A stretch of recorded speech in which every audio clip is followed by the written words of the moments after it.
എന്താ ഇത്? അരി. അതെനിക്ക് മനസ്സിലായി. അരി കഴുകാതെയാണ് അടുപ്പത്തിടുന്നത്. ഞാൻ കരുതിയത് പോയി കഴിയിട്ട് പാടി. ഞാനിവിടെ അരിഞ്ഞു വെച്ച ഉള്ളിയോ? ഉള്ളി. അയ്യോ, അത് ഞാൻ അറിയാതെ എടുത്ത് മിക്സിയിലിട്ടു. മൂപ്പിക്കാൻ വെച്ച ഉള്ളി എടുത്ത് മിക്സിയിലിടേ. നിനക്ക് എന്താ വല്ല ഭ്രാന്ത് പിടിച്ചാ? കൊണ്ടാടി പോടി പോടി. നീ ഇന്ന് അടുക്കള കടന്നു പോവരുത്. താങ്ക് യു അമ്മച്ചി.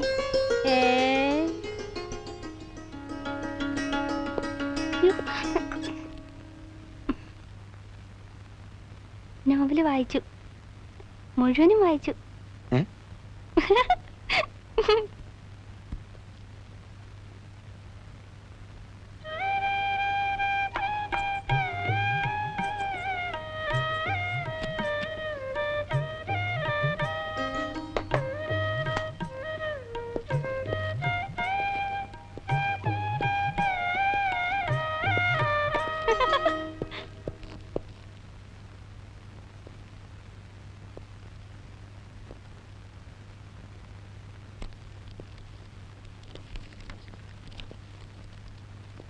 നല്ല ഇനം ചെമ്പുപാത്രങ്ങൾക്ക് മുസലിയാർ പാത്രക്കട. എനിക്കതിനെ ഇപ്പൊ ചെമ്പുപാത്രം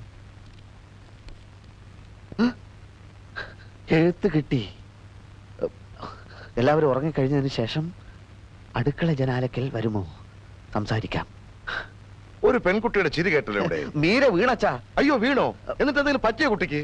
എന്റെ എഴുത്തിൽ അവൾ വീണെന്നാ ഞാൻ പറഞ്ഞത്. ഇതാ നോക്ക്. എങ്ങനെ ഇനിയെല്ലാം വെടിയും തീയും പോലെ സംഭവിക്കും.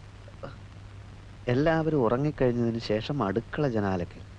എന്തിനാണോ സംസാരത്തിന് അടുക്കള ജനാല തിരഞ്ഞെടുത്തത്? എടാ മണ്ട, അവളുടെ മുറിയിലാകുമ്പോ മറ്റു പിള്ളേർ അറിയില്ലേ? എനിക്ക് തോന്നുന്നത് കുഞ്ഞമ്മയുടെ സപ്പോർട്ട് ഉണ്ടാവും ഈ പരിപാടിക്കെന്ന. വലിയ വീട്ടിലെ പെൺപിള്ളേരുടെ പ്രേമത്തിന് എപ്പോഴും ഒത്താശ ചെയ്തു കൊടുക്കുന്നത് അവിടുത്തെ വേലക്കാരികളായിരിക്കും. ഓഹോ, എത്രയും പെട്ടെന്ന് രാത്രിയായ മതിയായിരുന്നു.